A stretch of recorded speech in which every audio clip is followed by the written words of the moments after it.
Hello friends, welcome back to my channel LS technical study. তো আজকের আমরা নতুন একটি ভিডিও নিয়ে চলে এসেছি। সেই ভিডিওটা হলো আমরা যে বিভিন্ন ধরনের ডায়ার দেখেছি। একটা হচ্ছে আমাদের দেখেছি যে ফিল্টার কাম ডায়ার। সেই ডায়ারটা আমাদের কোথায় ইউজ হয়? সেই ডায়ারটা আমাদের রেফ্রিজারেটর, এয়ার কন্ডিশনিং বিভিন্ন ক্ষেত্রে দেখেছি। কিন্তু আজকের আমরা একটা নতুন ডায়ার দেখে নেব। এই ডায়ারটা কী কাজে লাগে বা কোথায় কাজে লাগে এবং এই ডায়ারটা আমাদের কি ডায়ার বলা হয়, এটা আমরা আজকের এই ভিডিওতে দেখে নেব।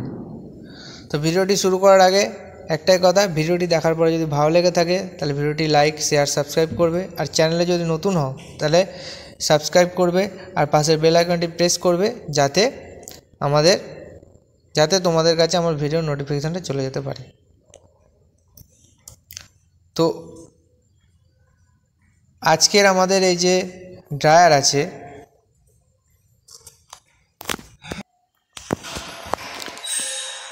এই ড্রায়ারটাকে বলা হচ্ছে আমাদের রিফিলেবল ডায়ার। কিন্তু আমরা সাধারণত কিন্তু এই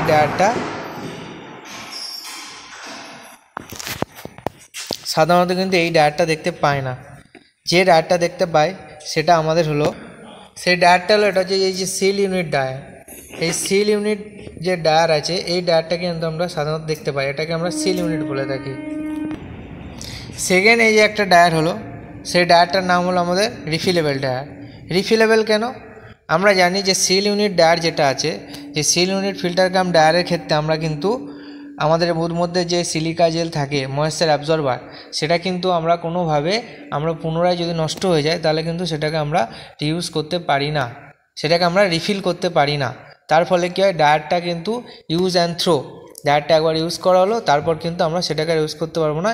এটা যখনই খারাপ হয়ে যাবে বা ডায়ার চেঞ্জ করা হবে, তো ডায়ারটাকে আমাদের ফেলে বাদ দিয়ে দিতে হবে।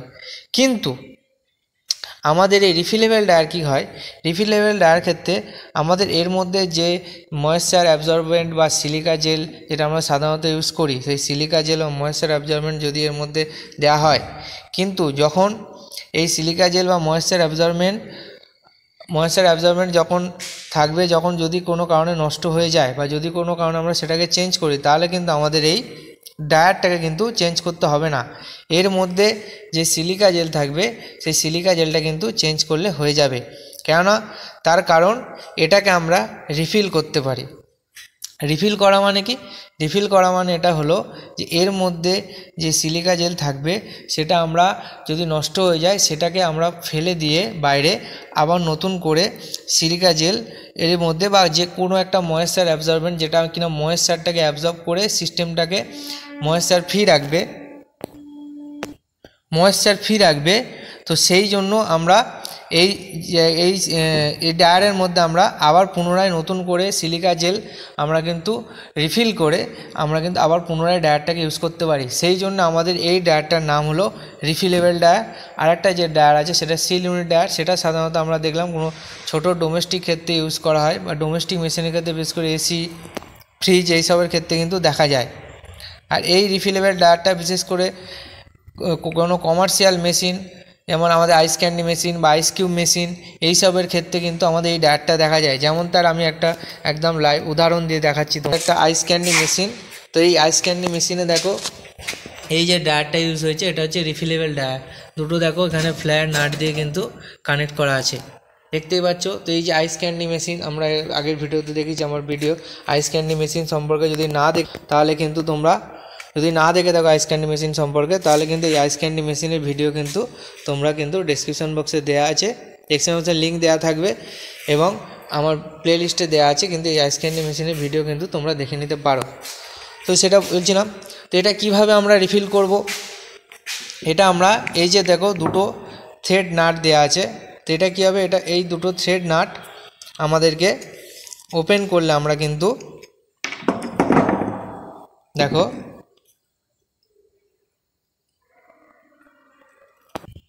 দেখো আমরা এই দুটো নাট যদি আমরা ওপেন করি, তাহলে দেখো এর মধ্যে কিন্তু আমরা হোল দেখতে পাচ্ছ, এর মধ্যে আমরা হোল দেখতে পাচ্ছি, ফিল্টারিং করা আছে। ছাঁকনির মতো কোনো কিছু একটা আছে, এর মধ্যে কি হবে ফিল্টারিংয়ের জন্যে, আর এর মধ্যে কি হবে, এর মধ্যে আমাদের ময়েশ্চার অ্যাবজর্বেন্ট এর মধ্যে দেওয়া হবে সিলিকা জেল। দিলে কি হবে, এই যে দুটো আমাদের যে থ্রেড করা আছে এই থ্রেড দুটোতে আমাদের কি হবে এর ক্ষেত্রে আইসক্রিমের যে ফ্লেয়ার নাট আছে যেটা, এই ফ্লেয়ার নাট কিন্তু এখানে এসে কানেক্ট হবে। কানেক্ট হলে কি হবে, লিকুইড লাইনে কানেক্ট হবে, হলে আমাদের কিন্তু আমাদের যে রেফ্রিজারেন্ট কিন্তু এই ডায়ার বা ফিল্টার হয়ে কিন্তু তবেই আমাদের গিয়ে পৌঁছাবে ইভাপোরেটর বা এক্সপেনশন ভালভ থেকে ইভাপোরেটরে পৌঁছাবে। তো বোঝা, এই দুটো হচ্ছে বিভিন্ন সাইজের ডায়ার। এটা একটা ধরনের সাইজের, এটা এক থেকে একটু বড়, এটাও সেম জিনিস যেটা দেখলাম সেটা আরও একটু বড়। তো বিভিন্ন সাইজের বিভিন্ন ডায়ামিটার এই ডায়া কিন্তু পাওয়া যায়। এটার কিন্তু টোটাল ডেসক্রিপশান কিন্তু দেয়া আছে, দেখতে পাচ্ছ। মডেল নাম্বার দেয়া আছে, মডেল নাম্বার দেখতে পাচ্ছ, মডেল নাম্বার, কত PSI, কত temperature, serial number, batch number, date of manufacturing, সমস্ত কিছু কিন্তু দেয়া আছে। কোনখানে ইউজ হবে, এটা লিকুইড লাইনে ইউজ হবে, দেখতেই পাচ্ছ। কোন গ্যাসের ক্ষেত্রে ইউজ হবে সেটাও তোমরা দেখতে পাচ্ছ, কোন গ্যাসের ক্ষেত্রে ইউজ হবে সেটাও দেখতে পাচ্ছ, কোন গ্যাস, ঠিক আছে। এর ভলিউম কত লিটার, তো সেইটা পুরো টোটাল ডেসক্রিপশান কিন্তু এখানে দেয়া আছে। এটাও কোথায় ইউজ হবে, কোন গ্যাসের ক্ষেত্রে, কি টাইপের এটাও কিন্তু দেয়া আছে। এই সমস্ত জিনিসটা কিন্তু এই রিফিলেবল ডায়ার কিন্তু আমাদের এই সমস্ত কমার্শিয়াল মেশিনের ক্ষেত্রে বেসিক্যালি ইউজ হয়, এছাড়াও বিভিন্ন জায়গায় ইউজ হয়।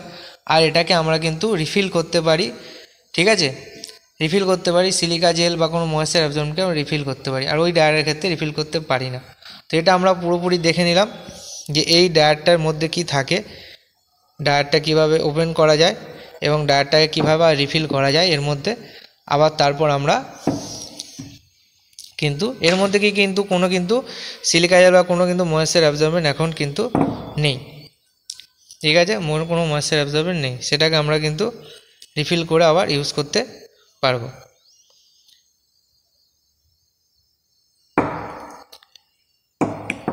বোঝা গেল আমাদের আজকের এই যে রিফিলেবল ডায়ার সম্পর্কে, রিফিলেবল ডায়ার কোথায় ইউজ হয়, কিভাবে ইউজ হয় এবং কি কারণে ইউজ হয়। তো সেটা আমরা টোটাল এই সিস্টেমটাকে আমরা বুঝে নিলাম। এবার দেখা হচ্ছে নেক্সট ভিডিওতে। Thank you.